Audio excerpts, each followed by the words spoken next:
fallen. So she made this person like lose their position and lose their status. They selected before they came down. And then when they selected the kind of career experience that they wanted to have, they brought the required gifts with them. Hi, I'm Shirlyn, SRT Teacher and Consultant. Today I'm going to share a career experience that I had with one of my clients. She worked for a bank. She had been in this position. It was a management position, and she'd been in it for about 6 to 7 years.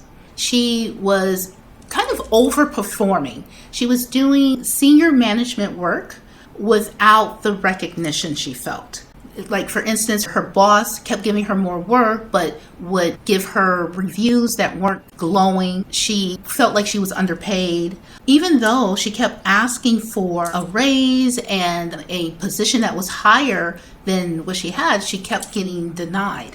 So she started sending out her CVs, and that was disappointing to her as well because she really liked the company. She really liked her colleagues. It was just that her experience that she gained, she felt like it wasn't being rewarded.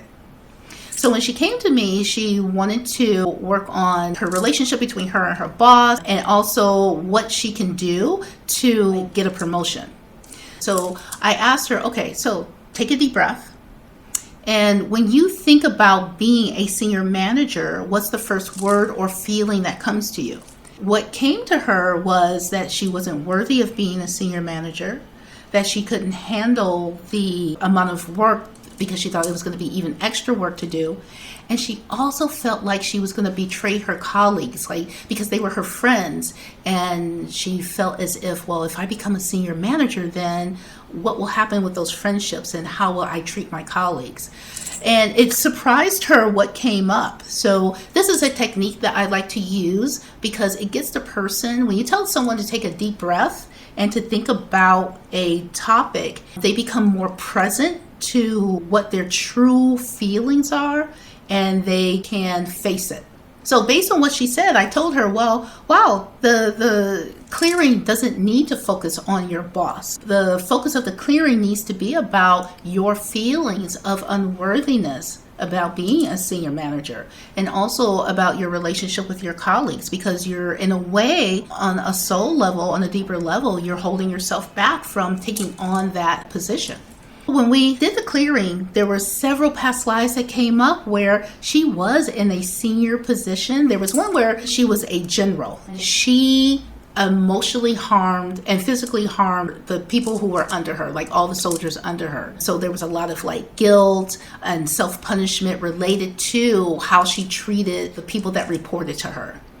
There was another past life where she led a revolt against someone who had a position of power. And so there's unworthiness, I made someone else fall down, oh, how the mighty has fallen. So she made this person lose their position and lose their status. And so again, self-limitation came up, unworthiness and guilt.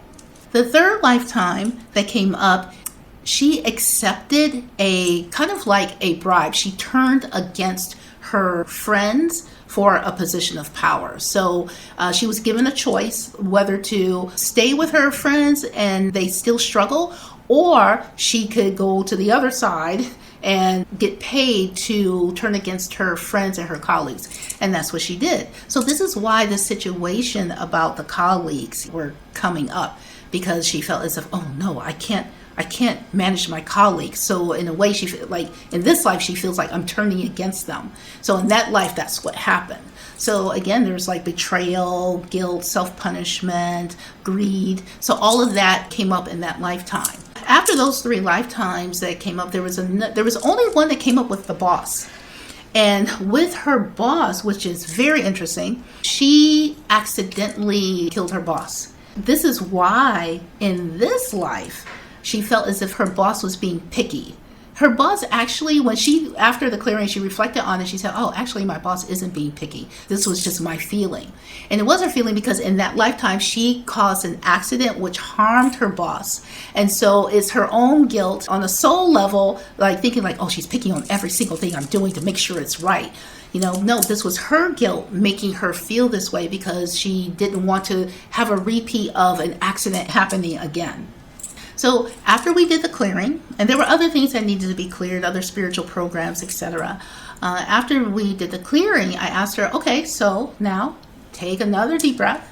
And when you think about taking on a senior management position, what came up, she felt like, oh, I feel really confident and I feel capable and that I deserve it and I'm happy. Then I told her, okay, so take another deep breath. And how do your colleagues feel about this? How does everybody else feel?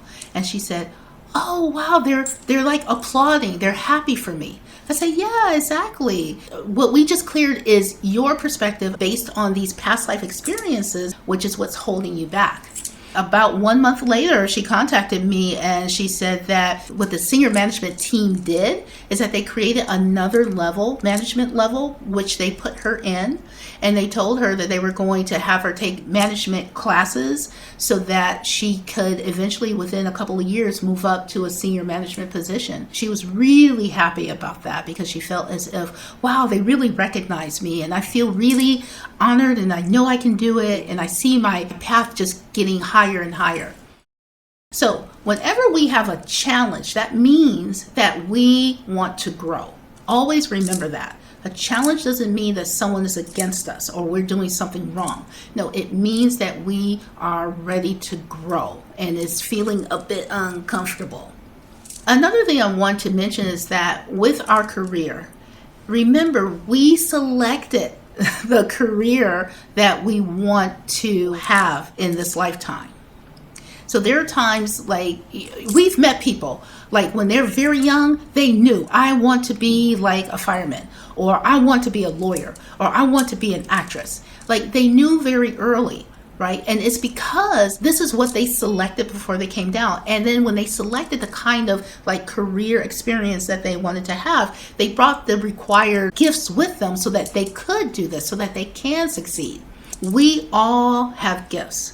And we all can apply them in many different ways. When you have clients or if you feel like, oh, I don't know what I'm here to do. Yeah, you do know on a deeper level. The thing is that we have to get all of the challenges and the discordant energies and programs out of the way so that it's revealed to you in a way because it's all hidden.